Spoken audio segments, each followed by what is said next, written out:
Hello, everyone, and welcome back to the Son of a Blitch podcast. I'm your host, George Blitch.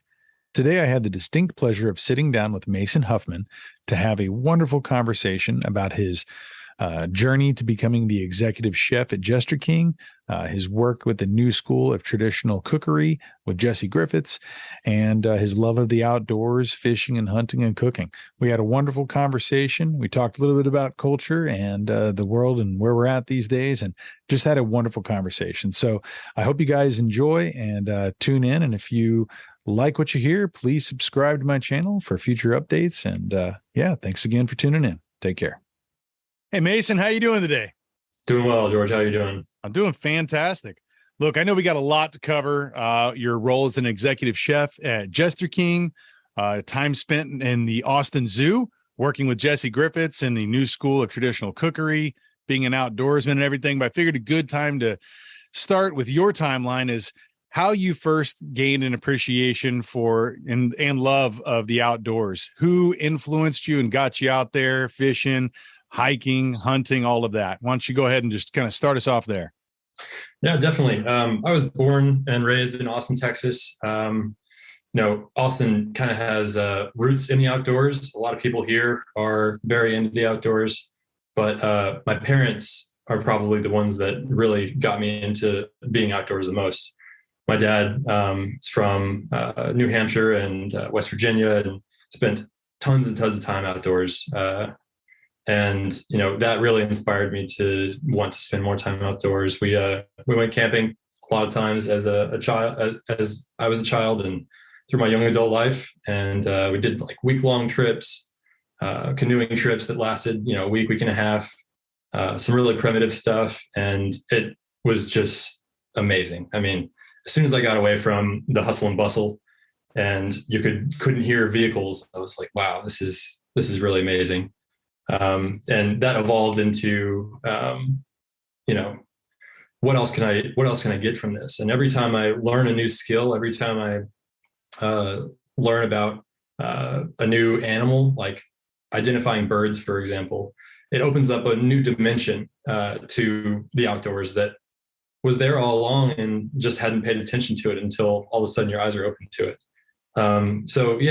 My parents really started that spark. And then when I was young, Steve Irwin was an idol. I mean, I watched all of his shows, and he really, really excelled my love for animals, especially animals that don't get a lot of recognition, and like reptiles and snakes, etc. That a lot of people are afraid of. And although there's some reason to be afraid of them, they also deserve respect just as much as any animal. So sure, that really sparked my love for the outdoors and animals. Nice. Well, kind of going back, you're talking about your canoe trips and stuff. Were you doing stuff around Texas? Were you traveling all around the country? What was kind of the areas you guys hit up a lot? Yeah, so we did several trips on the Buffalo River in Arkansas. It's the Buffalo National River. There's smallmouth that go through this river, and it is just beautiful. There's big bluffs on the side. So there's outfitters that will take you way upstream, drop you off, and then you'll park your car way downstream, and then you just float down to your car and fish along the way, camp along the way. There's tons of banks. Like you can pull over on any bank and camp there and gather firewood, catch fish, cook the fish. And enjoy the beauty. And the river smallmouth fight more than any other fish, I swear. And then we've also done, I think it was 12 days in Manitou Island, which is cool. A island on Lake Michigan that has a lake on it. It's a pretty small island, so it's a unique formation. And the smallmouth there are also really large. The fact that there's smallmouth there is kind of beside the point of why we went there, but the smallmouth definitely made it a lot of fun. And that island, you have to take a foot ferry over and have all the gear that you need for that week. And then the foot ferry comes back. I think it takes trips 2 or 3 times a week. So you're kind of stuck there after you're there. So tell me, for those who don't know what a foot ferry is, can you explain that? Yeah, no wheels are allowed on the island. So you have to carry everything that you have with you. And so you get on a boat. It's just a boat. And you take a boat over. That's what a foot ferry is. Right on, right on. So when you were doing some of this fishing and stuff, were you? I know you mentioned y'all were cook some of these up, but would you have a hand in cooking? Like, when did you first start, developing your skills and kind of, at the younger age and stuff? Were you involved in that process? Yeah, I was a little bit. Mostly, whenever I was younger, I would lean on my parents to show me how to do some of these things. My dad would cook fish, but it's very different from the way I cook fish now. Explain. So he would cut up onions and butter and throw it in a foil pan, and the fish was cooked and it had salt on it. But there's so many more aspects to cooking fish, like browning fish, searing fish, eating fish raw, different types of fish, ceviche. It's just, there's so many more things that you can do. And cooking fish whole, grilling, smoking. It's just, I love cooking fish a lot. And so that is probably, I would say my father is partly responsible for me loving cooking fish. Uh-huh. But I've grown a lot since I first learned to cook fish. Also, my mom she's retired now, but she was a full-time professor at Texas State. In fact, they both were. And she was the head of the Department of Nutrition, and she taught food and family science. And so with her, and actually both my parents are full professors in the science industry. And they really taught me to love the science of cooking. What's happening on a technical level, on like a small detailed level, like why do we do these things when we cook? And I think that translates to what I do today so well. It's why I think I was able to pick up the role as executive chef without formal chef training. Yeah. Because I love science. If I were to start my life over, I probably would be a physicist. But I love the details of science and cooking. Well, you can juggle both of those at the same time, right? I mean, Sure, just one more thing to throw in the bucket. Well, talk about that the kind of idea of that, like, science and that breakdown. Like, what were you learning? Because a lot of people, it's like, oh, I can fry a fish, I can do this, but like the technical science aspect of like how things are breaking down and how maybe the muscles and the tissues or how the fat renders and things. That's not something that probably a lot of the laymen out there maybe understand or know. So, what was it that you were picking up on at that time that you were starting to kind of gather that knowledge about how everything happens when it's cooking? Yeah. So, I mean, literally every aspect of cooking, every single thing that you do has science involved in it, whether it's, obviously temperature control for safety, because you're killing off bacteria, or using acids to tighten muscles, or, moisture loss, fat rendering, all these, science and biology. Biology is defined by chemistry, and chemistry is defined by physics. And so and cooking is one and the same. So all of these things have to do with cooking, every single aspect of it. What do you think is probably the most standard thing that people do where they mess up if they're like cooking like fish? Let's say, for instance, like, there's certain things that people may just like, man, you're doing it wrong. Like, is there anything that you've been able to point out that you can give that one quick tip for folks like that? Don't overcook your fish. Yes. Yes. So with fish, that's it. Don't overcook your fish. But also don't be afraid to use high heat with fish. Mm-hmm. When I first started cooking fish, I almost always did low and slow because I didn't want to beat it up. But searing fish is a game changer. I mean, cooking it on high with butter, garlic, and thyme, it's the best way to taste fish. A little bit of lemon on it. If you got good quality fish and you want to just taste the fish, that's what you want to do. Nice. You mentioned you didn't have this traditional background of like a culinary school, but was there anything that kind of helped you was it just kind of working in restaurants so you started learning? I mean, it sounds like your parents, and especially your mom there, kind of like maybe helped you out with, kind of learning a little bit of the science and the things behind that there too. But is there any kind of other training that you went after? Is any kind of camps or anything you did while growing up, or did you just kind of jump into the restaurant world and that was kind of like, trial by fire in that way? I did do some training. When I was in high school, I took culinary arts at Bowie High School. They've got a really good program there. There was a two-hour course. And I took it for 2 years, and I learned a lot of techniques. I learned how to use a knife in the kitchen. I learned how to cut things, and which is, there's a lot of techniques that aren't necessarily intuitive. So that definitely gave me a leg up. And I did definitely cook before that. And I really enjoyed cooking, but this is before YouTube. This is before like the vast, intricate knowledge web we have right now, where you can literally learn how to do anything. And so, going to a class is the way you did that back then. Yeah. Learning from somebody that's talking to you is the way you did that.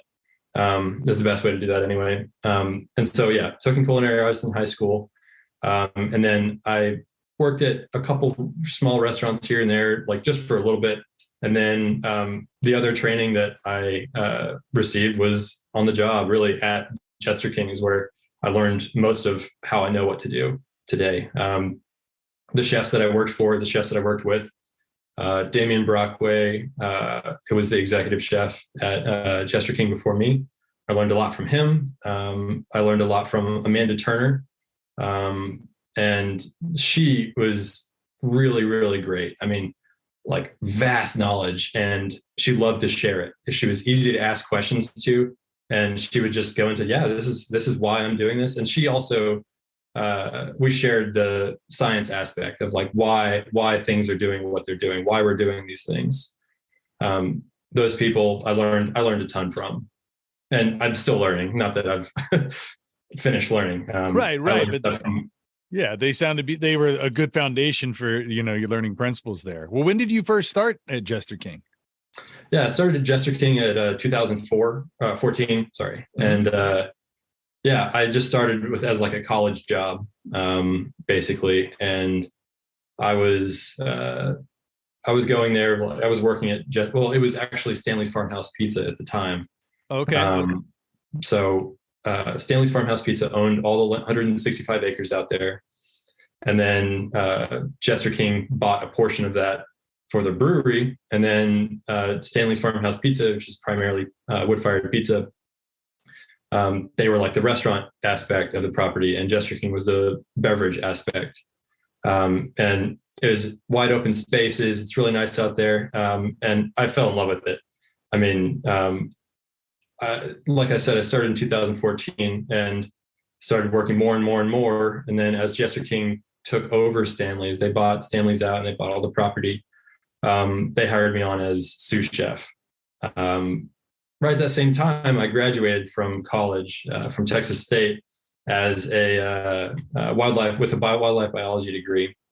The entry level position for wildlife biologists paid about $13 an hour at the time, which seems crazy. Yeah. And sous chef paid a lot more. Yeah. If they had the same equal pairing of pay, do you think that you would have pivoted over towards that wildlife biology thing? Or did you just feel that love for cooking and you just wanted to kind of keep that flame going?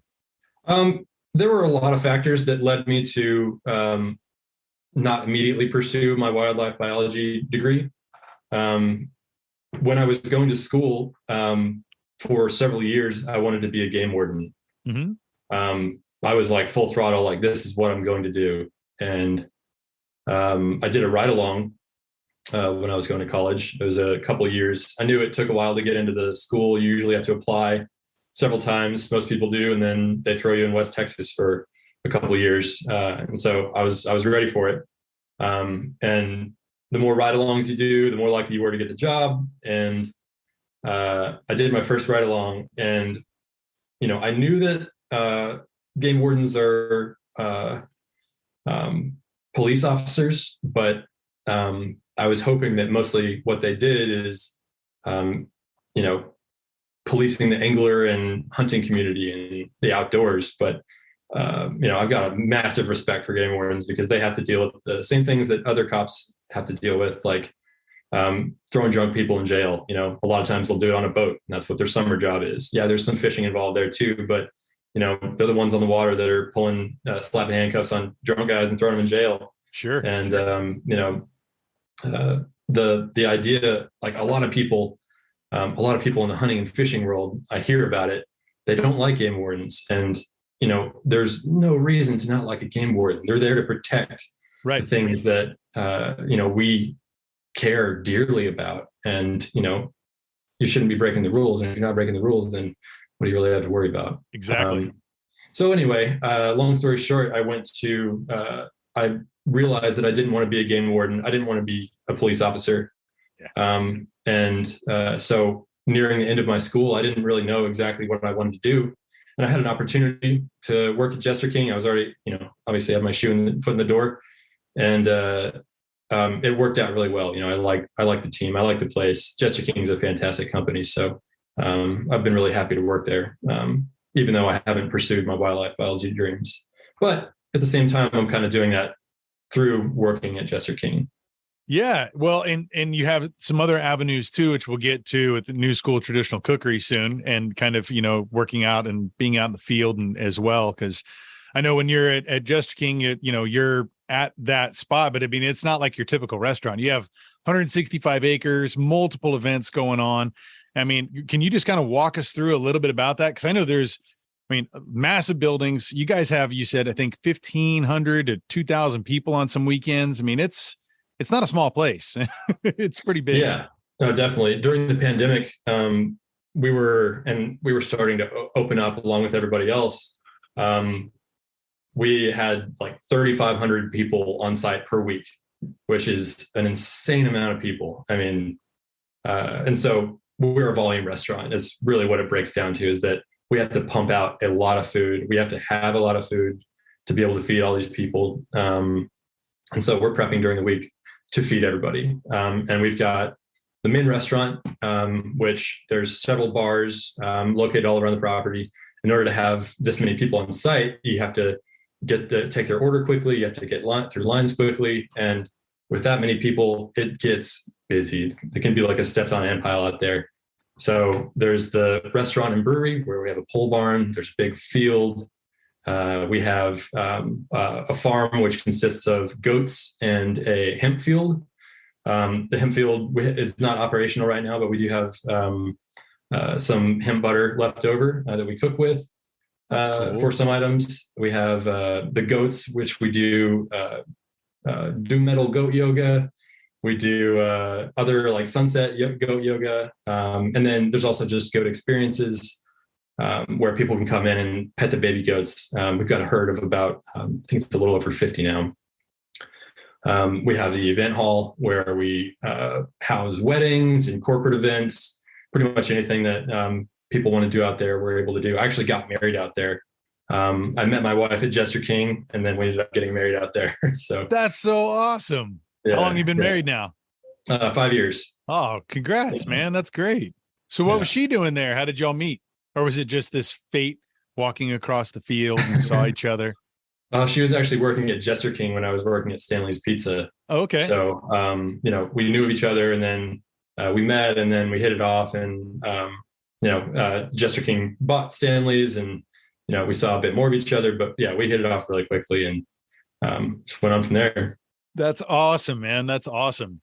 Well, yeah, she's a school teacher now, but okay. That was just a college job for her as well. Yeah. Yeah. Okay. What does she teach? Second grade. Yeah. Right on. Second grade, just down the road from me, South Austin. My wife taught in elementary as well, man. It's do you ever get to go in there and do some guest reading spots or anything like that? And, every now and then I do. Yeah. I've done a few of those. It's pretty fun, man. Yeah. Well, that's really cool. That's really neat, man. So, I know you kind of mentioned some of the things that Jester King has, like, and I think I had seen that there's like multiple cabins you can even stay in there too, right? Can't you kind of go there for a weekend experience as well? Yeah, definitely. We've got an inn on site as well. that has several cabins. So, oftentimes we'll have full property buyouts where someone buys out the inn, they'll buy out the event hall, and then say their wedding party will stay at the inn, and we'll cook for them at the event hall for their wedding, and we'll cook for them for like brunch the next day. Usually is how it works. And so, yeah, there's a kitchen at each one of these places. Oh, that's cool. So when you were talking about all these amounts of people and all the events and stuff, I was curious about how you're organizing and setting up the, procurement of all the different food that goes onto that. Is that one of your roles as well? And how are you kind of foreseeing what you're going to, put on the menu for that week, or is it kind of a set standard thing? Kind of walk me through that process there, because I'm very curious about how restaurants work in that, capacity. Yeah. So we mostly have a set schedule. We have some specials that we'll roll through.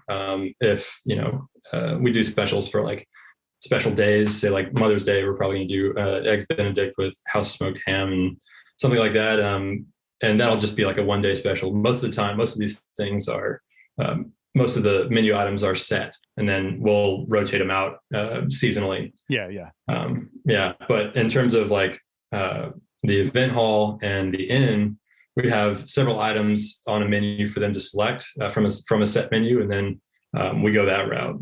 We also do like, we can either do like full catered event where everybody gets a plate, and we can do buffet style. We can do barbecue, anything along those lines. And in terms of like where we get all this stuff, first of all, we have to handle a large volume because we go through so much. So sure. Some of the purveyors that we have, just clean them out. Yeah. It's difficult to keep some of the items that we want to use in stock. So we do try to buy as locally and seasonally as possible, but it's not always an option for us. Yeah. So how do I manage all these things? Is that one of my jobs? I right now am more of like project manager. I'm dealing with like, several different departments, and what I've done is I've put people that I trust in a seat. And I need to create the environment for them to be able to do the job properly. I want to facilitate hard work, and I want to facilitate respect for all of the employees, so that everyone's able to have the bandwidth and the ability to do what they need to do. Well, and you kind of talked, we had a discussion earlier, and you kind of mentioned about how you define it. It's like, it's not your kitchen, and some executive chefs or owners, it's my kitchen. You're going to do it this way. You talk about this concept of it's our kitchen, and that collective effort from everybody, gathering everybody's strengths, helping people work on their weaknesses to be able to become strengths. Like, you have a different mindset, which I feel like probably is what helps to create such a good, warm, learning and successful environment around you. And I was just kind of curious if you can kind of talk about your team and that team aspect that you have. Like, how many people are working with you, and how are you kind of putting all of their efforts to work to get the best product out, and, as a representation of Jester King? Yeah, definitely. So we've got about 14 employees now in the kitchen. 3 sous chefs, a baker, the rest are line cooks. One of them working mostly in events, but they also come and work line as well. So I trust all of these people to, and I do a lot of delegation as well. So, I put aces in their places. People that have strengths in certain areas, they're going to be, although I'm going to put them in a place where they're going to be the strongest, I still encourage and like learning in other areas, so that they are still able to better themselves and be a valuable asset, say, whenever they move on to the next place, which I'd be crazy to think that anyone's going to stay with me forever.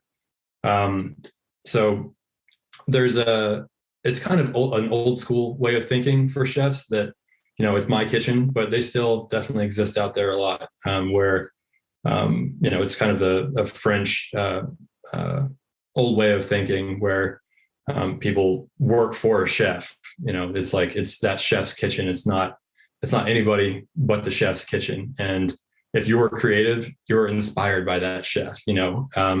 When I have people that are working for me that are more talented in some areas than I am, and I have to lean into that, and I learn from them. I ask questions just as much as anybody should. So yeah, it's love and respect for the people that you put in the position that leads to strong leadership and a good working environment. Oh, those are all great points, man. I fully agree.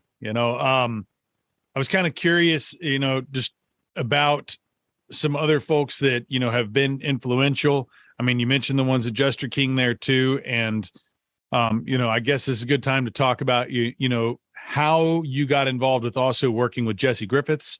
For those who don't know, he's an award-winning chef, a James Beard Award winner, 2 books above me over here, A Field and the Hog Book, and Dai Dewey is a restaurant he runs in Austin. And then you kind of, eventually ended up working with the New School of Traditional Cookery. And I'd love for you to kind of talk about that. But how did you first kind of, you guys become in each other's orbits, and how did you, end up then working with him?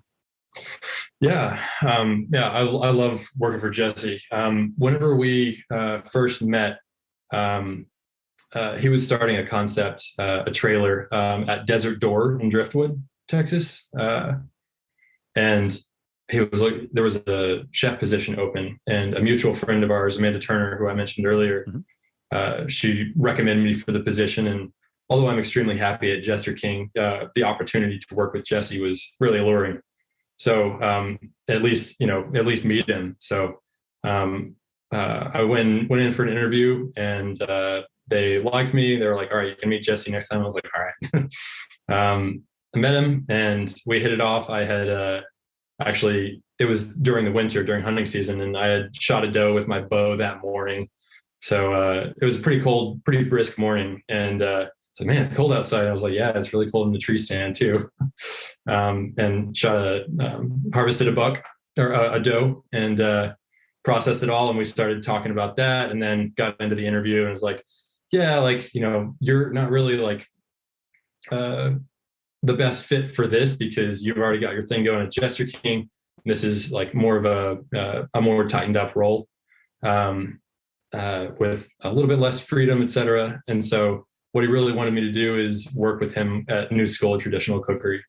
I talked about my love for leadership and love for creating an environment where people, want to work for me and want to feel happy doing what they're doing. And so then he put me on for there was one class of New School of Traditional Cookery left that season, and he put me on for that one, and then it worked out great. Did almost the whole season with them last year, and many, many more to come. I look forward to becoming more and more involved with New School Traditional Cookery as well. That's awesome. Well, kind of for those who don't know, can you explain what that is and how people get involved, and kind of maybe walk me through, from the end user? Like if I'm signing up and I'm going to come out to this ranch, I'm going to be there for X many days. What am I coming to expect? What's the experience on that that end of things? Yeah. So New School of Traditional Cookery is it's a class where we teach hunting skills, butchery skills, cooking skills. It's a weekend, so you're going to get there on Friday and leave on Monday. There's every aspect of hunting is covered, from range safety, knowing when to pull the trigger, know where to shoot, how to maintain breathing properly. We get everybody all across the board, people that have never fired a gun before to experienced hunters. Jesse's extremely well known in the hunting community for people that like to cook their own game. A lot of hunters don't know what to do with it. They just they'll grind it up and use it for taco meat, or, the occasional steak, or, they don't have the tools that chefs have, and they don't have the knowledge that chefs have. And so Jesse is really bridging that gap through his books, the A Field and Hog Book are where all of the recipes for all the meals this whole weekend come from. So every single thing that we eat is from those books. So the clients get a copy of each one of those books, and so they get to see what the meal looks like. They get to ask questions all throughout the process, and they get 3 hunts. And on this property, it's a property in South Central Texas. It's actually a peninsula on Lake Corpus Christi. 6,000 acre ranch. It's called Cartwright Ranch. It's the home of Peaceful Pork. It's where I actually get my pork from, and a lot of nice places in Austin get their pork from. Oh, cool. Really, really, really delicious pork. Couldn't recommend them more. So we have, there's pig farms there, pig pens, and there's tons of wild boars. Sometimes the pigs get out and those become feral almost after just a couple months. They start showing the same tendencies that wild-born pigs do. There's also lots of deer, some very large deer, and there's a lot of ponds where we shoot ducks. There are some dove, but it's not always enough to make a good hunting weekend for dove. Right. Might be a little supplemental thing. Hey, man, here's an appetizer kind of thing. Yeah, that's right. It's like, oh, there's a lot of dove flying today. Let's shoot some dove. But I love duck hunting. I feel like I'm really passionate about duck hunting. I think that's one of the things that I really brought to the table for him. Is I love the hard work. I love the effort that goes into it. And with duck hunting, man, you experience so much that nobody else gets to experience. You're in a world that humans do not spend time in. And so that's one of the things that I love to do with New School of Traditional Cookery is get people into the same things that I'm into, because I'm so passionate about it. I'm so passionate about these things. I want other people to experience them. So that's what I do. That's awesome. I mean, it's contagious. And, someone who really loves what they're doing, it's like, I was just reading this book that's kind of I guess it's like a companion to hunter education and for those who are instructors. And it just talks about like when you have someone in front of you that really loves what they're doing and how they can impart that onto that end user, that it's monumental what people can go home with in that personal experience. And it sounds like, being able to get them in there and work on butchering and the hands-on approach and stuff too. It's not just this idea, yeah, you come out to this ranch and here's, a gimbal, you can go ahead and throw your animal up there and, hopefully you know what you're doing. Like you guys are really helping them out. And then also kind of how you're prepping that meat for this particular dish or whatever. And it sounds, are y'all also like packaging and stuff there too? And kind of, taking everything back with them and kind of butcher ready? Like, what does that look like on that side of things? It's all over the spectrum. Yep. So as all involved as people want to be, they can be. If they want to do the whole butchery themselves, they can do the whole butchery themselves. If they don't want to touch it at all and they just want us to do it, then we do that as well. So, we really cater to the client as much as we possibly can. After the kill, we'll have the client assist with tracking as much as they want to, or if they're just like, yeah, can you go get it and bring it? Then we'll be happy to do that. And then when it comes to actually butchering, we have most of the people that get on this, become a part of this class. They really want to learn. They really want to know the details of like, why are you doing that? What's the best way to do this? Sure. And, sure. With my knowledge as a chef and a hunter at the same time, I'm able to show people like, this is why we're doing it this way. You want to be careful of this because it's going to end up like this. So I think, people really do want to learn, and we give them the opportunity to. And this is primarily rifle only, right? Yeah. Or are you okay? Yep. Rifle and shotgun. Yeah. I mean, okay. We have, I think in years past there has been a bow stand, but it's mostly rifle and hunt and a shotgun. And how many people you got coming out on any given weekend? 6. Okay. Yeah, and then so 6 how many clients, guides? 6 clients and 6 guides. So we have 1 client per guide, or 1 client per guide. And so we kind of mix it up a little bit. If it's in duck season, then, I might take 1 guide with me and then 3 or 4 hunters, and to have a smaller footprint. And then we'll get a lot of ducks depending on which area we're at. And so, we keep it a little bit fluid, depending on what the weather's like, what's the best option for hunting, whatever animal. And what kind of ducks are you guys normally taking down at that area? Yeah, there's a lot of teal. It's Texas, so there's a lot of teal, a lot of gadwall. We didn't shoot any, but we saw some cinnamon teal, which is a pretty special That's bird. Cool. And then there's plenty of divers as well. We don't get wood ducks down at that area, but get like the occasional redhead in that area, bluebills, ringnecks, that kind of thing. Northern shovelers occasionally as well. What's your personal favorite? Oh man, probably wood duck. I've shot 1 mallard before. There's not a lot of mallards in this part of Texas, but I shot 1, and that was fantastic. That was some of the best meat I've ever had. But I do love wood ducks and teal. Teal are basically like large dove, and they taste fantastic, but they're pretty small. Yeah.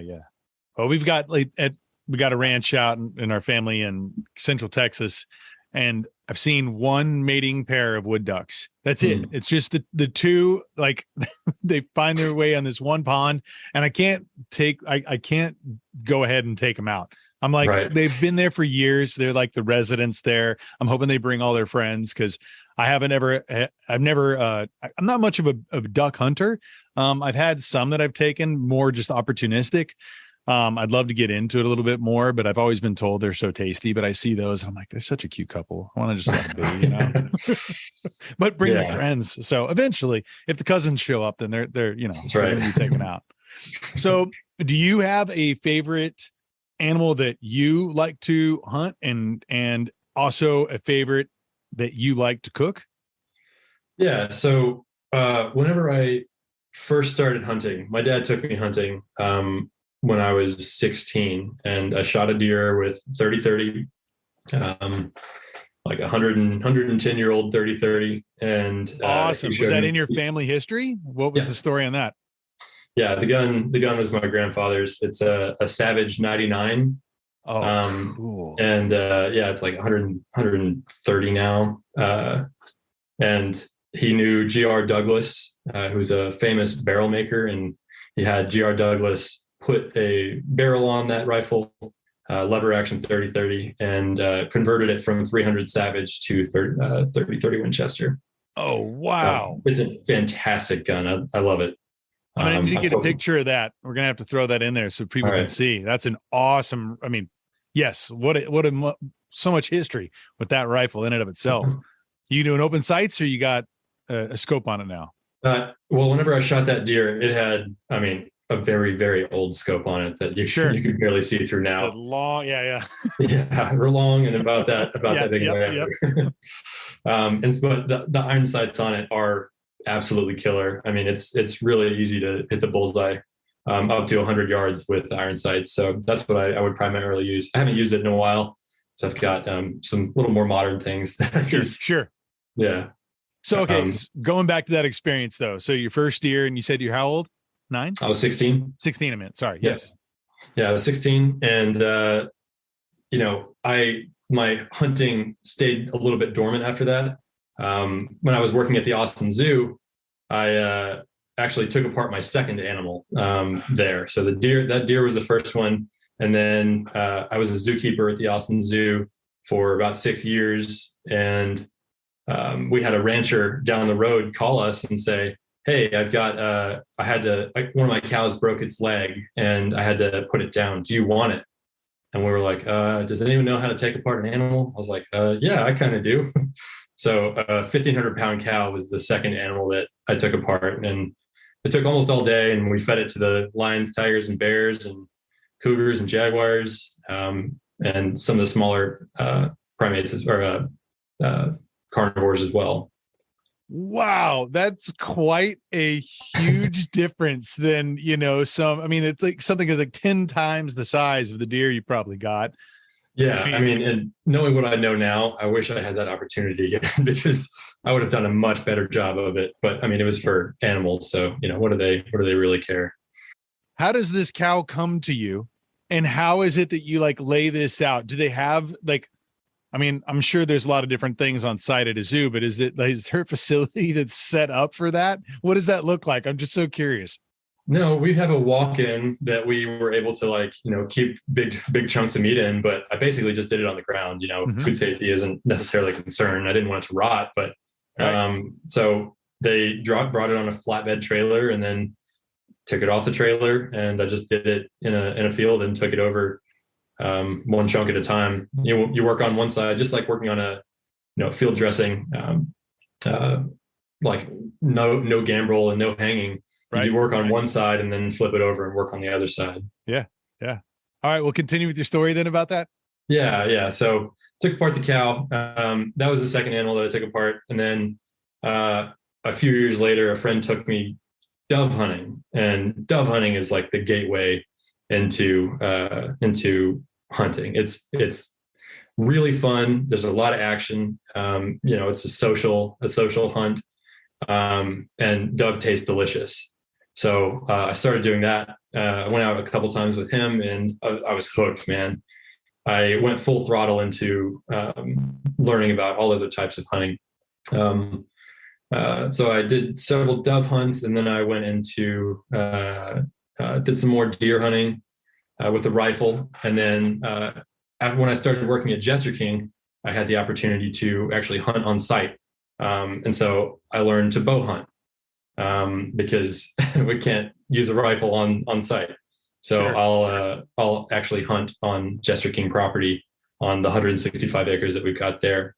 So learned bow hunting, and then I also learned duck hunting, which I learned duck hunting like by myself without a mentor, which is really difficult without someone having a boat that they can show you an easy way to do things. You got to learn things the hard way. And yeah, you can ask people, but a seasoned duck hunter knows so much that, and has shoulders that you can stand on when you're struggling to learn things. And, it's different now that we've got tons of resources on the internet and YouTube where you can actually learn these things, but without actually having a mentor, it's pretty difficult. And that is like what I love to do now. It's definitely one of the things that inspired me to want to become a hunting guide, and makes me want to teach everybody the things that I know, because I know how difficult it can be to try to learn something like this on your own.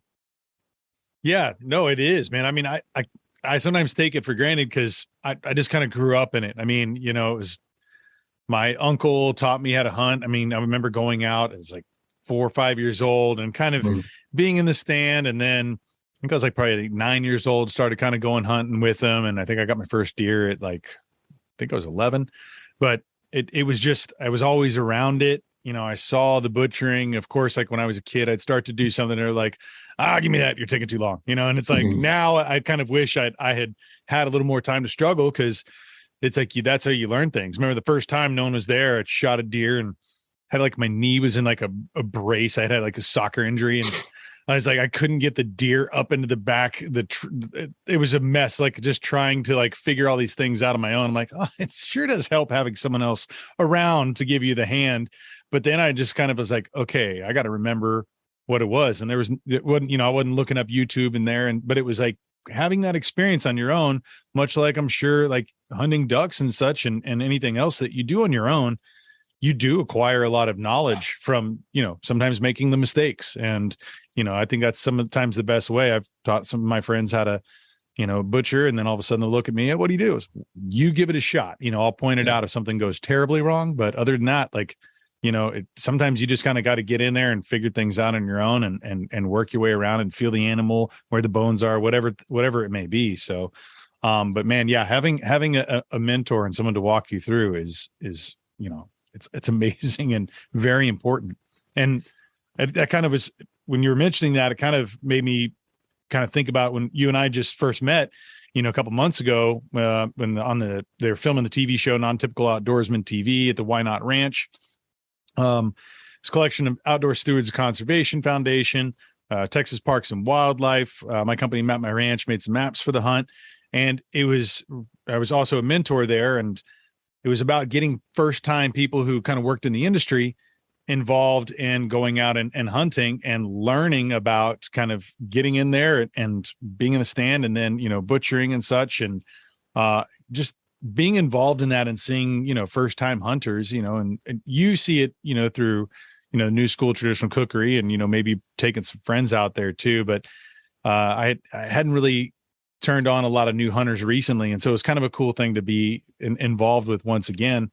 And you guys, you came out with Jesse and y'all cooked 4 amazing dishes for everyone to really kind of understand and see what, how great hog meat can be. Because I think a lot of folks, you kill a big old boar or something, and a lot of people are, it's stinky, take it to the gut pile. When nothing could be further from the truth. I mean, it could stink, but it is still delicious meat.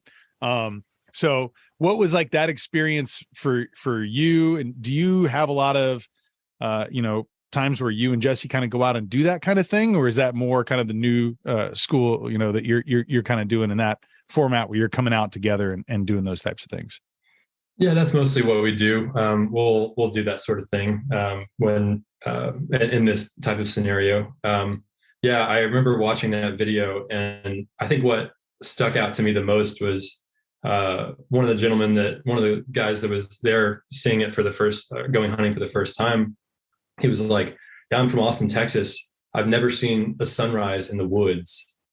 And I was like, wow, how could you not experience that? And, that's the kind of thing that, I think that seemed like that was one of his biggest takeaways.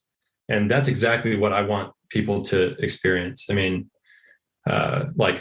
especially when you're duck hunting, the sunrises are usually the most epic then, sitting on the water. Anyway, yeah, that's we met a lot of really good people there. A lot of the people that work for Texas Parks and Wildlife and for Stewards of the Outdoors, and you, a lot of great people that just want to get people into hunting, and non-typical outdoorsmen. Focusing on getting people with diverse backgrounds and history out as well. I mean, fantastic. I was really happy to be a part of that. Yeah, man, it was an honor. It's such a cool thing to see, on being just that, kind of hunter. And I have, land in my family that I've hunted. I haven't done a lot of public land hunting. And so I have a different perspective than a lot of other people who are coming into hunting. And being able to kind of see how other hunters come in and they view it or their history, and talking to so many different people there, I gained a lot of knowledge just talking to some of the folks, even the first time, hunters, just what their experience was. And like you said, like, we might take that for granted in the sense of like seeing the sunset, like, because that is one of my favorite parts of the day. I mean, my wife can attest to all the pictures of sunsets and sunrises that I send her. Hey, sunset kisses, whatever it is. But like, that is one of the most glorious things, is to wake up in the woods and really kind of be, in that sense, that fly on the wall, that person in the blind, where you're getting to see the world. And like you said, too, like duck hunting, it's something that most people don't experience that set and setting in their lives. And when they do, I feel like a lot of those folks feel like they've been missing out on something. Mm-hmm. I mean, it's that communion with nature that you have is it's hard to really kind of describe that until you've actually experienced it, because it is soul filling, man. I love it. Yeah. You mentioned public land, how you haven't done much public land hunting. That's, I do a lot of it. I have a lease as well, but it's, a family friend that, it's 50 acres, but I do a lot of public hunting. And since Texas is mostly, like, the vast majority of Texas is privately owned, the small amount of public land we have kind of gets flooded. For a long time, especially compared to other states that have like vast open stretches of public land that you can basically do whatever on, as long as you are following laws, it's public land. And I thought of it as a downside of Texas for a while, that you wouldn't be able to, not everyone is able to access this land. But, Jesse is a big person that changed my mentality on that. And that trip when I was out there, that also contributed to me changing my mind, is that private land is an opportunity for us to work with the landowner, as like have the government work with the landowner and have incentives for people to care for their land and care for animal husbandry and wildlife husbandry. It shouldn't just think of it as a negative. For one, it's not going away. And for two, we have an opportunity to work with people that can do a lot more than the government would and can. And it costs less money to do that. It involves people that own this land that have they have a stake in this land. They care about it. And, that's something that you don't necessarily always get from a government institution. So, it's really changed my perspective. And, that's one of the things that I really like to focus on, is working with landowners to be able to take new hunters out and show them what Texas beauty can be, what our wildlife is, and what kind of things we can cook from that sort of experience. Well, it's a great culmination of things there, man. And kind of to piggyback on that idea too. I was, I guess, maybe about 7 or 8 years ago, my wife and I decided to contact our local NRCS agent. It's a division of the USDA, and our local county, and figure out some of the things that we can do on our own ranch to be able to build better habitat, help the native wildlife, maybe try to take out some of the non-indigenous, trees and really plant new forbs and grasses and things that kind of return that property to what it once was, because the landscape in a lot of the country, but there's areas in Texas where what you see now is nothing like what it would have been like 250 years ago. All the different invasives and the things that are coming through. We used to have a lot of grasslands and in central Texas where we have our place, and we're trying to kind of take it back to that to benefit the native herds there. And there's a lot of incentives that for landowners that may not be aware. I mean, there's financial incentives, there's things, there's obviously tax breaks and things if you do wildlife management and things too, and and if you do agricultural exemptions and things too, where there's some tax significant reductions in the tax you pay. But there's a lot of availability there for people to be able to really establish, new things and practices on their property to help benefit it. And I highly suggest people look into that, because that's something that I think gets overlooked. The CRP programs, we just joined up another one, helping out all the pollinators and the monarch butterflies, and planting, goatweed and things like for them. And we've learned so much about how we can benefit and be able to enhance, and kind of leave it better for the future. And I've also done a lot of work with Sharing the Land. I'm not sure. Are you familiar with them? No. So Doug Duran, he does a lot of work with Meat Eater. He's a contributor. I think he's mentioned more on the podcast than anybody else as far as his name. But he developed an initiative called Sharing the Land, where it's bringing together landowners and, land users. And so, someone has, a few hundred acres, and, maybe it's a lot for them to manage, and they want to be able to, do whatever they can to better that property. Well, maybe they need to have someone who knows how to operate, machinery, someone who runs, tractors, and then maybe they need to have a certain, doe numbers that are taken each year. And so maybe they only can take a couple themselves for their freezer space. Well, they kind of bring together these land owners and land users to form these collaborative, work efforts to be able to benefit each other. And maybe it's people who want to, go hiking or fishing or camping or love to do wildlife photography or videography. The reasons that people get out in the outdoors is so vast. And, I think when we think about like what we're doing as far as like hunters and kind of leaving things better, it's not just for hunters, it's for people overall. But it's a really, really cool program. And I think he's, just finished his first year of doing that. Got a lot of great teams involved with them on X, Savage, Vortex. I mean, there's, Matt Maranch, we're one of the partners, but there's a wonderful amount of partners that are out there that are really trying to kind of forge that union of land users and landowners, so it's kind of along that lines you were talking about there. So it just kind of made me think about that. Absolutely. Yeah. That's a huge goal of mine. So I'll definitely look into that.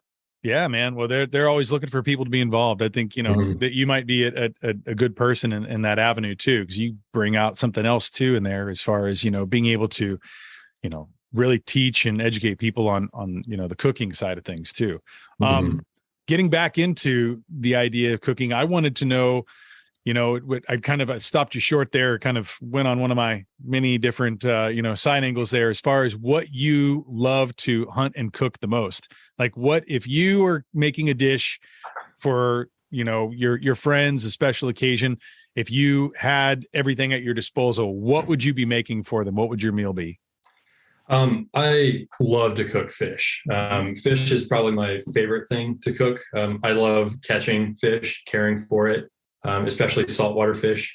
That'd probably be my number one. And cooking all sorts of things with it, from curries to dips, ceviche, not cooking it at all, everything along those lines. And then, also wild boar is another thing that I really, really, really like to cook.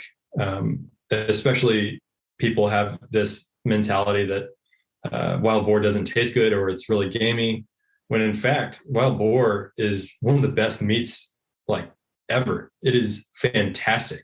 And sometimes it can be on the gamier side or have a stronger flavor, but I've also had boar that tastes like maple syrup, just, one of those acorn boars that just tastes absolutely fantastic. And it's fun to kind of blow people's minds with how good it can be.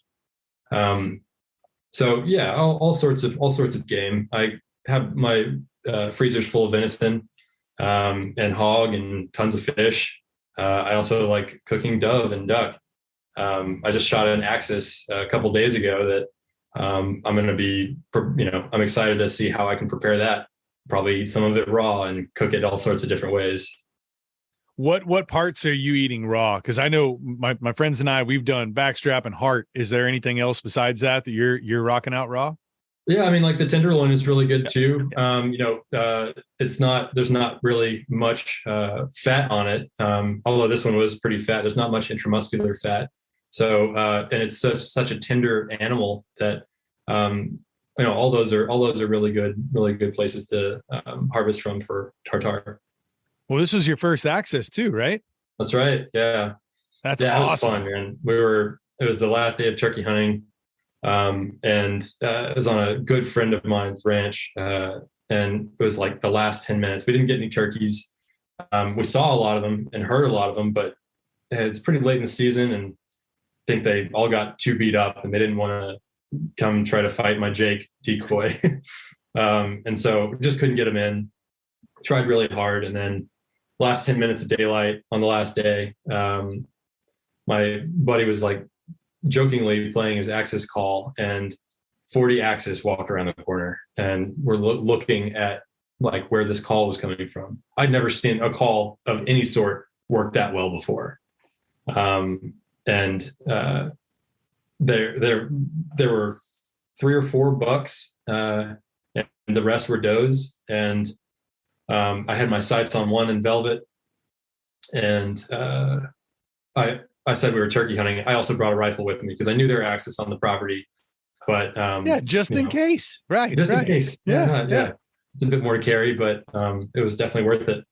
And my buddy was like, "Yeah, the one on the left." And I had my scope up at 16 power, and I was like, "Yeah, I think I'm looking at the one on the left." And I veered over to the left a little bit more, and then saw a monster. I mean, I've never looked through the scope at something that large before.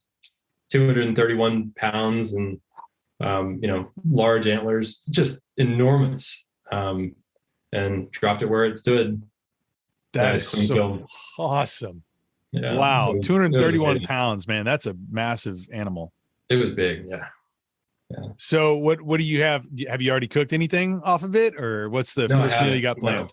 No. We had to get going pretty quickly. I would have cooked something on it that night if I could have. And it's hanging out in a cooler. I like to cooler age my meat. If I had a walk-in refrigerator, then I would use that. But cooler aging is the next best thing. So I'll keep it in the cooler, depending on what it is, for 1 week to 2 weeks. Just keep it sealed away from water, so no water contact. Keep it in big plastic bags, and then age it in there. It helps the muscles relax. I also try to keep them in as big chunks as possible and connected to bone, so that it is able to loosen under tension. And then I finish processing after that 1 or 2 week mark is up. So walk people through what you're doing. You're field dressing, and then what parts are you trying to keep together, or are you trying to do the whole thing? Talk to us about like how you've got this deer on the ground. Then what are you doing? So got to get the guts out first thing. So in all hunting and fishing, care for the animal after the kill is like the biggest aspect of making it taste good. If you don't care for it right away, it's going to taste bad. And I think that's one of the issues that people have had with hogs, is they'll, let it sit there for too long and let it actually start to go rancid, just from keeping it warm. So you got to get that thing cool as soon as possible. So after the kill, celebrate, and then respect the animal by making sure you take care of it. So getting the guts out of it as quickly as you can, get it hanging so that air is able to go in the cavity and start cooling down the meat, taking the hide off. And then I break it down into the biggest chunks that I can that'll fit in the cooler.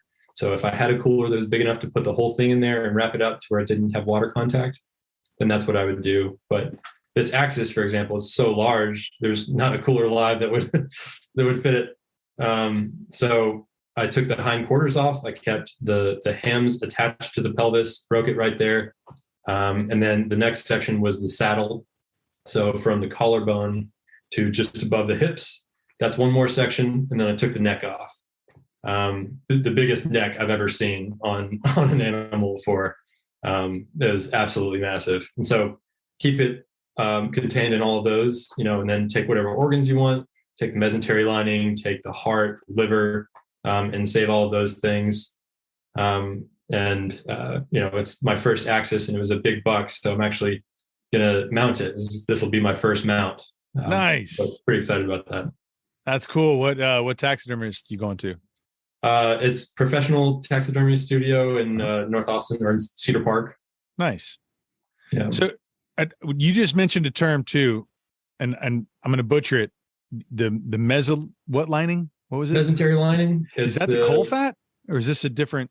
Yeah, it's like it's the net that surrounds the organs, and so it kind of keeps everything bunched together, and it's primarily made of fat.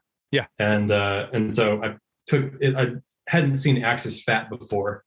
It's one of the cool things about like being a chef and then killing something new and harvesting it and taking it apart. You're like, oh wow, this is different. The fat on axis is white, like paper white, or at least this one. And on white-tailed deer, I'm used to not eating the meat or not eating the fat at all. Fat, right. That tastes very strong, but I'm definitely going to skillet test this and try it out, because I've never seen. I mean, it's wider than pork fat. So I'll try it out and see if I can cook with it, because that would be ideal. There's a lot of fat in the cavity, and a decent fat cap on it for a deer, especially. It's pretty wild. Some muscle in the neck even had some marbling. Really? Intramuscular fat, which is all very new to me for deer. So I'm really, really excited to see what I can do with this. That's really cool, man. I was kind of curious what you're going to do with the neck. Are you doing something whole? Or are you going to take that apart in pieces? What's your plan there? The neck is like probably 30 pounds. 30-pound neck. It's absolutely enormous. So I'll probably cut it off the bone. If it was smaller, like even just a little bit smaller, I might cut it into steaks and leave the bone on. But this is just, it's so massive that it would just be like a steak about that big. So yeah, I'll cut that up and braise it. Some of the muscles in the neck are pretty tender, the two that run along the Yep. bottom there. So I might try cooking those a different way. I'll probably also make some jerky out of some parts of it as well. Some parts of the neck, you mean? Some parts of the neck, but mostly I'll use larger muscles for that.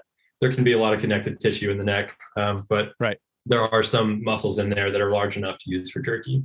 What are the other areas of an animal that you use for jerky a lot? There's any of the ham muscles. If you're going to break down one of the hind quarters, there's tons of large muscles in there. I try to take off all the sinew and connective tissue as possible, and then cut it at an angle so that the fibers of the muscle are much shorter, so you don't get stringy jerky. And then you can use backstrap as well, yep. But for something like this, I would rather use backstrap for steaks or roasts or something like that. Yeah. So when you're doing your steaks, how are you? I mean, obviously, I think some people, what do they say? Either you're not cooking it long enough, you're cooking it too long, kind of thing. Mm-hmm. Like, I mean, with backstraps these days, it's kind of I've done some chicken fry stuff just because my family likes that, and so I'll kind of cater to the crowd and what they like. But I've learned more and more that the rarer is the more tasty for me. So I still want it bleeding. But what are you doing as far as if you're making a steak from a backstrap? How are you preparing it? What is your favorite go-to? Yeah, if I'm making a steak from a backstrap, then I'm going to do it definitely medium rare. Get a good hard sear on it with really high heat and baste it with butter, garlic, and thyme. So when preparing a steak, I usually, depending on the size of it, I'll either leave it out and let it get closer to room temperature if it's large. If it's smaller, then I want to keep it cold so that the center is more likely to stay raw, with still being able to get a good sear on it. You could even have it frozen if you wanted to have it raw and get even a harder sear on it. But so there's tons of different ways of cooking a steak. You can just do it. The first thing you want to do is season it. And then as you put salt on it and let it sit for a little bit, then it's going to draw some moisture out. That's going to help with the sear. It's going to help get a crust on it. It's also going to help create a pellicle, which is like a harder layer on the outside of the steak so that it retains more moisture on the inside.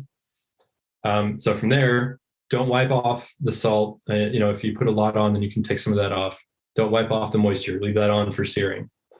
And then one of my favorite ways to do it is to reverse sear, is to get a little bit of smoke on it and then hit it in the pan. So bringing the meat up to like 110 degrees, just getting a little bit of, imparting a little bit of that smoke flavor onto the steak, and then hitting it in a cast iron. A lot of people like to use grills and stuff, but you're not going to get a sear like you can in a cast iron skillet.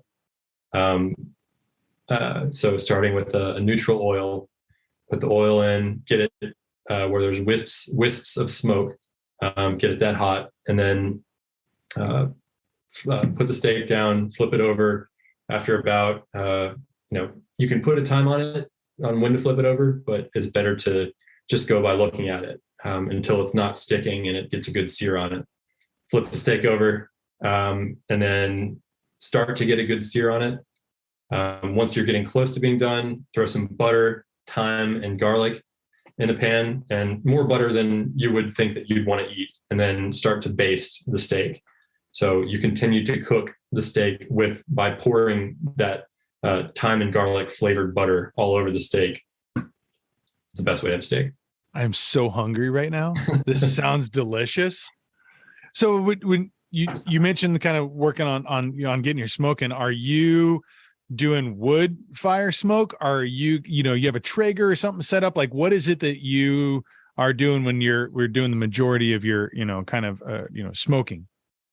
Yeah. I mean, I don't have a smoker at home. The most of the smoking I do is at work. Right. We have a 1,000-gallon smoker there, a side box, stick burner. So we use pretty large logs on it, and we use 100% mesquite.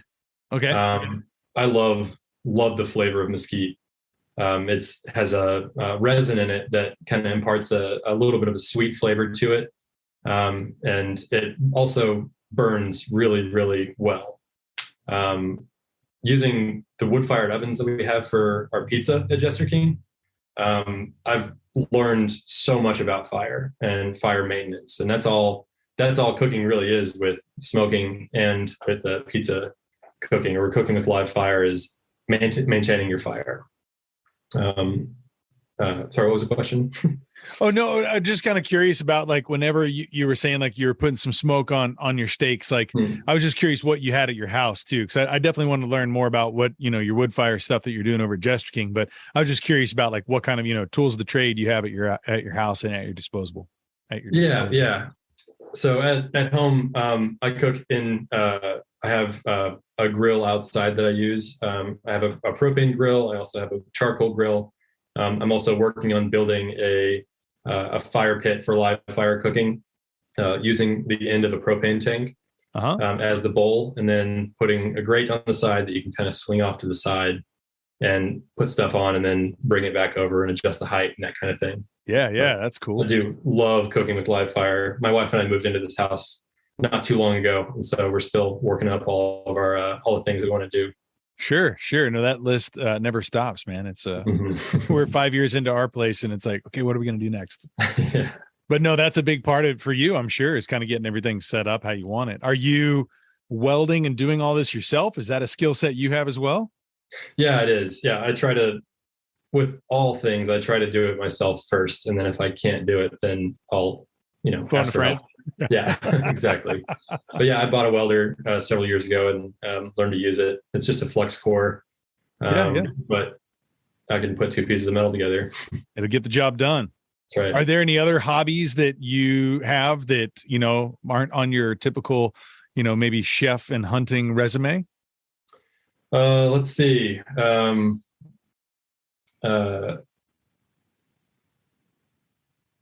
I mean, hunting and fishing is what I do most of the time, but really spending time outdoors is my number one hobby. In terms of skills, I work on my truck. I try to learn how things work all the time. As a kid, I would just take things apart and learn to put them back together, or not, and then something's broken, or I have somebody else fix it. But investigating, having that investigative mind as a young person is really transferred to doing it as an adult. So if there's anything going on in the house that isn't working properly, then I try to figure it out. Nice. And then I'll learn that new skill then. Yeah. No, that's the best way to do it. It's kind of dive in. And like you said, too, it's like growing up, we didn't have the YouTube at our disposal, but now it's like, I got this. You can do anything. You can do anything. As long as you've got the tools to do it, you can do anything.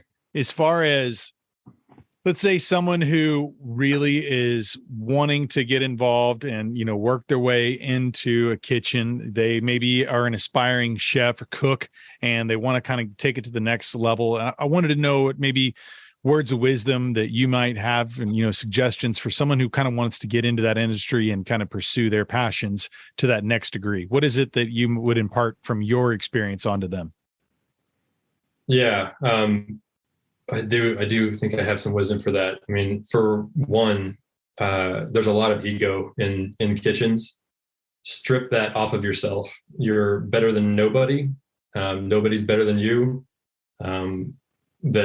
A kitchen is a team of people. It's not about one person. It's not about a few people. It's about everybody. And, in order to make something like a kitchen work, everyone has to do their part.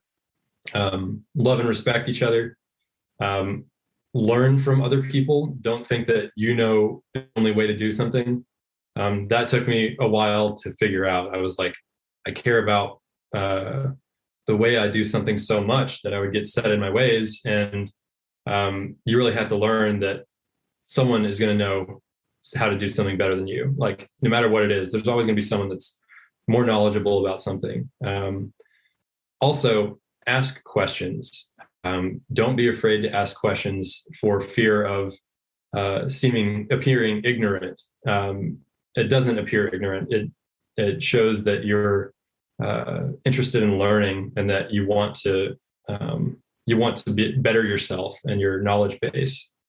And the other part is to take people on just like you would want.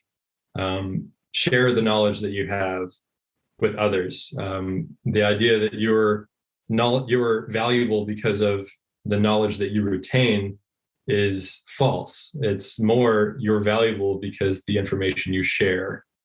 All those things, I think, will definitely help you along your path for knowledge. Yeah, man, those are good points. I like that. As far as kind of thinking about how you want to be remembered, your, legacy in your professional career, and as a chef, as an outdoorsman, personally, family man, what are some things you kind of hope that you have, like, you've made your stamp on the world? Yeah, I mean, it's less about being remembered, but more about, like, I want to change the world. I really want to change the world. And the way that I'm really want to do that, especially in this extremely divided world, is to open people's eyes to the fact that we are, although there is seemingly so much division in the world, a lot of our values line up. That, we have a tendency, because of institutions in our lives that control, really control our perception of, like, the other side, or, like, pushing you more into your beliefs instead of having an open mind. The difference that I want to make in the world is, I want to blur that line of division. I want people to realize that there doesn't need to be two sides, that there really can be meeting in the middle. And the world is going to end a lot sooner if we keep going towards this division than if we all come together. That's the change that I want to make. How do you want to facilitate that? I know sometimes, coming across and having meals and conversations and these kinds of gatherings in a social atmosphere, but what do you see as kind of your conduit to that? So, using whatever platform I have, a lot of it, right now, it's mostly just interactions with people. It's starting this conversation, having difficult conversations about issues that are, divisive. And, I use the platform that I have. So, whenever I'm able to have these discussions with people, that's what I'm doing now. But, on down the road, I'm not, as much as it terrifies me to think of it, I wouldn't be, opposed to getting into politics at some point to try to change, on a bigger scale. That is something I actually went to school at Northeastern University up in Boston to become. I wanted to be the president of the United States because I wanted to impart as much possible change as I could. And I very quickly learned that was probably not going to be the path for me. I took like one political science course, and then I'd switch to being an English major so that I could become a teacher, because I felt like I'd have a more direct approach working with kids in a one-on-one environment, or, in a classroom environment, to be able to inspire different people to educate themselves and to, like, realize that, we need to come together too. Because I definitely, echo your sentiment and your feelings there about, there's a lot that's going on in our world. There's so much divisiveness, so many times where people are separated from each other when they may have all these overlaps in things they might like to do or like to eat or things to enjoy, but, oh, you're this or you're that. And there's like a line in the sand that I feel like, instead of bringing us together, it divides us. And I definitely applaud your thoughts and efforts for wanting to do that, because I think it's important for people to speak up right now, especially when it may be difficult, and they say, speak up even if your voice shakes. It's like, sometimes you may lose some friends, you may turn some people off by having these conversations, but I think it is very imperative that we do that for us to have some kind of cohesion. Everyone's seemingly afraid that if they take a step in one direction, then it's a slippery slope. that, if you give an inch, they take a mile. When, we have to form a collective as a country, or we're low hanging fruit. And, in one way or another, we're going to get scooped up, or just, collapse altogether. As an avid hunter and gun owner, whenever I have conversations with people that are, very, very pro gun and very, very pro Second Amendment. I mean, I'm pro Second Amendment, absolutely. But do I want people to do I want everyone to have access to a gun? Absolutely not. There has to be a line in which we say, okay, we made a mistake. There's more that we can do to keep guns out of the hands of people that, shouldn't have them. And having a wife that teaches second grade, this weighs heavy on me. Like I said, I have many guns of my own, and I think that I think that people should be able to have guns. But when I have these conversations with people, they think that are very pro-gun, they're concerned about, if we give a little bit, if we'd say, okay, these people can't have guns, then what's to stop them from moving on to the next thing and the next thing and the next thing until they're literally at our door taking our guns out of our hands. And, that's one side of the story. And, there are valid reasons for that because of how divided we are. Yep. But if we can bridge that gap, looking at the other side, that might actually be the case. Maybe they see on the left side, people are they want school shootings to stop, right? It's like the easiest thing to say, like, we don't want people to have everyone to have guns because of school shootings. Nobody does, right? Nobody does. Right. So what do we do about that? Well, we take guns away. It's like, no, that's not going to work. Even if we did take guns away, that's not how it works. Like it wouldn't work, period. You could not take the guns away. On the left, it's a lot of lack of knowledge of the subject, of the details of like, what would happen if we did this? We're kind of seeing it right now with the pistol brace, AR-15 pistol brace rule, that people aren't going to comply. You can have this, you can take these things away, something you said was legal, and you can take it away or try to, and no one's going to comply. We have to come to an agreement together of like, what is the next step? What are we going to do? And stick to it. It's a different world than what you and I grew up in, and I mean, I'm not sure, if we're the same age there too, but we're close. And, Columbine was kind of that first, time where it's like, oh, we have a different problem on our hands now. Yeah. And it's scary. And now it's every week. I mean, it's just all the time, mass shootings here all the time. I think there was one today. See, I don't even know, but I'm sure, I'll see the news as soon as I get out. I mean, but we become numb to that idea because of how much violence. And I know that that's going to be the first thing that they, it's like the first thing they show on the news is all the violent activities, the deaths, the mayhem and stuff too. And it's almost like as a culture, there's kind of this addiction to that in that sense. Like that's the first thing you're fed. And then that kind of fear, that unrest that you have too, but you have to embrace that as the news of like what is happening, because in a microcosmic level of what's happening in our own cities, that's happening across the country.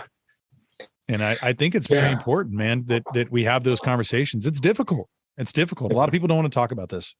Yeah, it's very divisive. And I mean, I think everyone agrees that something needs to be done. I think like more strict background checks is an easy place to start. I think that's something that we seemingly could all agree on. And when I have that conversation with people of both sides, then they're in agreement. It's like, okay, well, why can't we do that? Well, because it's a slippery slope, blah, blah, blah.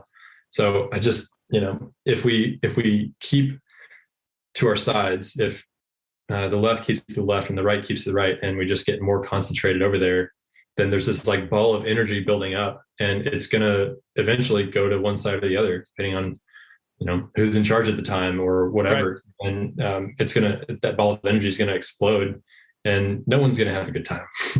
Right. You know, And I feel like when we're talking about those two sides, it's like there is an extreme on this side, there's an extreme on that side, but probably deep down, the majority of us are probably in that in-between space. And we have a lot more overlap of who we are and what we want and these ideals of our communities, the local, state, government levels. There's, obviously there's a lot of different things that may be religious based that, maybe tip one person on this scale or another, or, financially where you grew up and what kind of, if you're in a lower income setting, you're going to see the world differently than folks who are super rich. It's just going to happen. And, but the most of us, have these cross correlations of our lives that are in that middle, that we're not on the extreme. There's not as many, the far left gets to hear all about the far right, and the far right always hears about the far left. But it's like, I feel like it's these smaller sets than there actually is. I feel like the majority of us are kind of more along in the middle, man. We have more in common. And yeah, I totally agree. I think that there's, two or three topics, like individual topics that stick people to their side. That is a definitely difficult thing to navigate, as to how to bridge those gaps, how to come to agreement on something like that, because people don't want to budge on those really important topics, like big deal topics. And then, that's where the vote goes. And that's where the things like Facebook and social media concentrate information fed to you. I mean, yeah, it's no secret that, your phones listen to you, that TikTok is listening to you, that like all these things are actually catering what you see to, what they want you to see. And they can make you believe something by just like forming your environment around you, at least on the internet. Well, absolutely. It's like it's a vacuum chamber of your information, man. And it's what you search out, and your news is going to remain the same, or it's going to be more, controlled, and it's going to be more, narrowed down to certain things, and you're not going to hear the other side. Being an English major, it was like one of the things that I learned too is like, I had a professor who said, I think it was a philosophy and English, like kind of crossover class. And I remember this guy was like, okay, you're going to give a speech about, something that you believe, find something that you believe really wholeheartedly in, and that you have 100% that you feel like you can back up every single argument. And so everyone kind of, picked their thing. And he's like, okay, here's your assignment. Now you're doing the opposite. And I don't want to do the opposite. I was like, oh, this is fun, because I love to be able to, I'm sure this term exists, but I always kind of talk about multi-perspectivism, like this idea that like, I want to try to see a subject from 360 degrees, man. I want to sit in everyone else's shoes so that I can understand where people are coming from, so that I can have a better understanding of them as a human being and culturally. So like, I have a very diverse group of people that I've met throughout my life. I've been blessed to travel and meet amazing people. And that has given me a formulated, like experience of the world, and being able to see it through other ways, so that I can be able to have compassion and empathy for other people and what they're going through, and, understanding and support. Yeah. Oh, you believe that because you were raised this way. Cool. Right on. I understand now. Like, I'm not dismissive because it's different than me. I understand where you're coming from. And I feel like all too often people aren't doing that as much anymore. It's like you stick with your guns and, pun not intended there, but you stick with like your belief systems, and a lot of people are told to stay in those lines.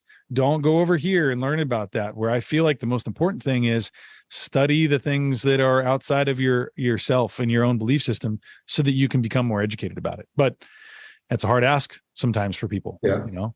It's extremely important for every interaction, every relationship we have. Like my relationship with my wife, for example. I mean, like taking a step outside of your own shoes, putting yourself in her shoes, putting yourself in someone else's shoes, looking on the inside, that multi-perspectivism that you mentioned, like it's incredibly important. And it's a skill that we should all be constantly trying to get better at. Yeah, man, I agree. And it's just because I've had good teachers who have brought that and, and kind of, that I've learned from them, have asked those questions, or they've imparted that knowledge. It's nowhere near my own formulated thing. It's, I'm borrowing from the shoulders of giants, right? Same Right. kind of thing. Like you said, too, ask those questions, whatever role you're in, you want to learn more. And, kind of going back to roles, when you kind of mentioned about maybe, wanting to find your way into politics at some point in time, do you have an idea on how you would see yourself in that world? Do you see, like, I feel like this position might be good, or, do you want to like work locally and work your way up? And I mean, maybe this isn't formulated yet, but have you entertained those ideas in your mind about what you might want to do in that avenue?